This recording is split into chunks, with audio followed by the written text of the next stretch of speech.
হযরত জাবের বিন আব্দুল্লাহ রাজিয়াল্লাহু তাআলা আনহু হইতে বর্ণিত আছে যে তিনি রাসূলুল্লাহ সাল্লাল্লাহু আলাইহি ওয়াসাল্লামের সহিত সেই জিহাদে শরীক ছিলেন যাহা নাজদ অভিমুখে হইয়াছিল। যখন রাসূলুল্লাহ সাল্লাল্লাহু আলাইহি ওয়াসাল্লাম জিহাদ হইতে ফিরিয়া আসিলেন তখন তিনিও তাঁহার সহিত ফিরিলেন। ফেরার পথে এই ঘটনা ঘটিল। সাহাবা রাজিয়াল্লাহু তাআলা আনহু দুপুরের সময় বাবলা গাছে ভরা এক ময়দানে পৌঁছিলেন। রাসূলুল্লাহ সাল্লাল্লাহু আলাইহি ওয়াসাল্লাম সেখানে বিশ্রাম লওয়ার জন্য থামিলেন। সাহাবায়ে কেরাম রাজিয়াল্লাহু তাআলা আনহু গাছের ছায়ার তালাশে এদিক সেদিক ছড়াইয়া পড়িলেন।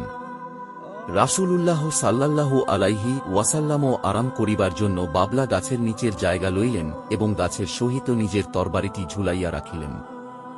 আমরাও কিছু সময়ের জন্য বিভিন্ন গাছের ছায়াতে ঘুমাইয়া পড়িলাম। হঠাৎ আমরা শুনিতে পাইলাম যে রাসূলুল্লাহ সাল্লাল্লাহু আলাইহি ওয়াসাল্লাম আমাদেরকে ডাকিতেছেন। যখন আমরা সেখানে পৌঁছিলাম তখন তাঁহার নিকট একজন গ্রাম্য কাফের উপস্থিত ছিল।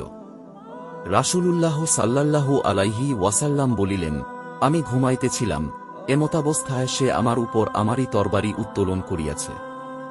জাগ্রত হইয়া দেখিলাম আমার খোলা তরবারিটি তাহার হাতে রহিয়াছে।